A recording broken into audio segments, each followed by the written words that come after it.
बहुत समय पहले की बात है। उत्तर भारत के एक छोटे से गांव में दो भाई रहते थे। बड़े भाई का नाम प्रकाश था और छोटे का नाम विजय। प्रकाश सीधा सादा मेहनती किसान था। दिन भर खेतों में काम करता, फिर घर आकर अपने बीमार और बूढ़े पिता की सेवा करता। वह अक्सर भगवान से यही दुआ करता, हे भगवान, मेरे परिवार को हमेशा खुश रखना। वहीं विजय एक चंचल निठल्ला लड़का था। उसका ज्यादातर समय दोस्तों के साथ हंसी मजाक और गांव में आवारागर्दी में गुजरता। खेती या घर के कामों में उसे कोई दिलचस्पी नहीं थी। प्रकाश ने कई बार उसे समझाया, भाई, काम से ही इज्जत मिलती है, खेलकूद से पेट नहीं भरता। पर विजय हंसकर टाल देता। एक दिन उनके सिर से छाया हट गई। उनके पिता ने लंबी बीमारी के बाद दुनिया को अलविदा कह दिया। प्रकाश फूट फूट कर रोया। उसके दिल में भारी सूनापन भर गया। वह देर रात तक अकेले बैठा सोचता रहा। जब तक पिताजी थे, एक सहारा था। अब तो पूरी जिम्मेदारी मेरे कंधों पर आ गई। गांव वाले भी सांत्वना देने आए, लेकिन विजय, उसे जरा भी फर्क नहीं पड़ा। वह अगले ही दिन फिर दोस्तों के साथ गली गली घूमता रहा। समय बीतता गया। प्रकाश ने दिन रात मेहनत की, खेत में फसल बोई, गाय का ध्यान रखा, घर संभाला। पर विजय की लापरवाही कम नहीं हुई।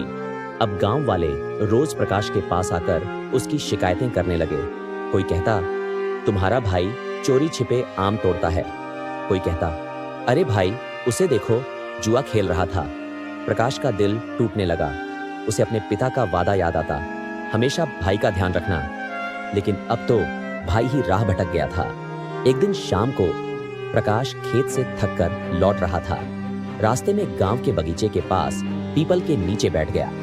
हवा में हल्की ठंडक थी, पर उसके दिल में बेचैनी थी। तभी गांव के मुखिया बुजुर्ग हरिदास जी वहां से गुजरे। उन्होंने देखा कि प्रकाश का चेहरा उतरा हुआ था।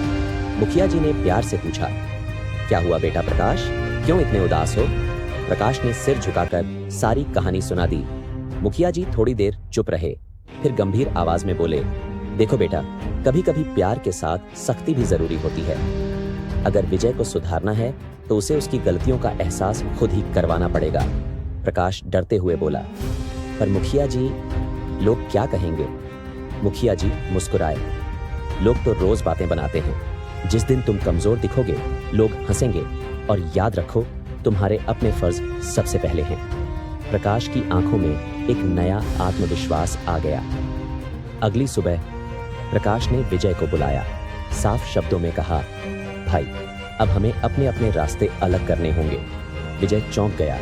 भैया, अलग? हमारे पास है ही क्या?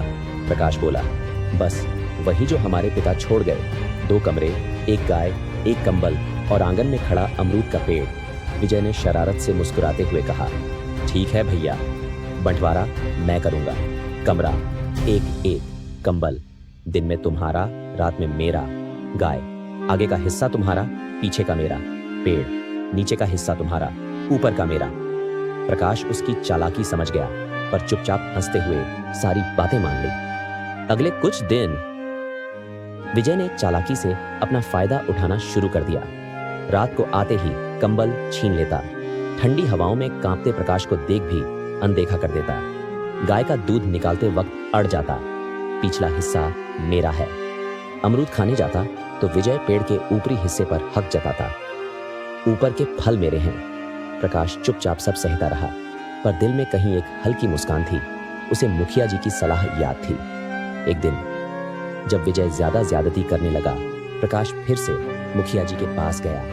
मुखिया जी ने हंसते हुए कहा, अब समय आ गया है उसे उसका ही दांव दिखाने का, और कान में कुछ फुसफुसाया।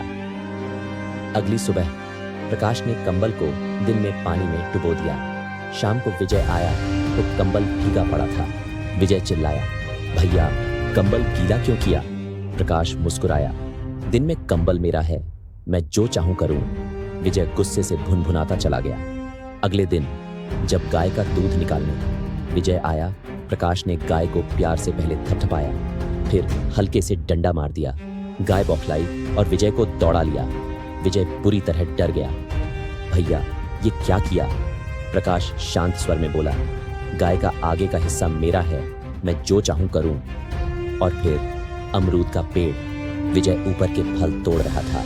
तभी प्रकाश कुल्हाड़ी लेकर आया और पेड़ के नीचे तने पर वार करने लगा।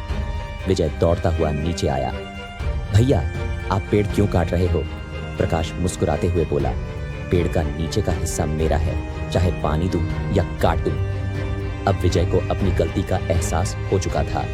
वह फूट फूट कर रो पड़ा। दौड़कर प्रकाश के पैरों में गिर गया। भैया, माफ कर दो, मुझसे गलती हो गई। अब मैं भी मेहनत करूंगा, तुम्हारे साथ कंधे से कंधा मिलाकर। प्रकाश की आंखों में आंसू आ गए। उसने विजय को उठाया, गले से लगा लिया और तभी गांव के मंदिर की घंटियां बजने लगीं, जैसे भगवान भी इस भाईचारे की नई शुरुआत पर आशीर्वाद दे रहे हों। कहानी की सीख, चालाकी से कुछ समय के लिए तो बचा जा सकता है, लेकिन असली जीत हमेशा मेहनत, ईमानदारी और भाईचारे की होती है। और याद रखो, भाई भाई का रिश्ता किसी भी दौलत से बढ़कर होता है।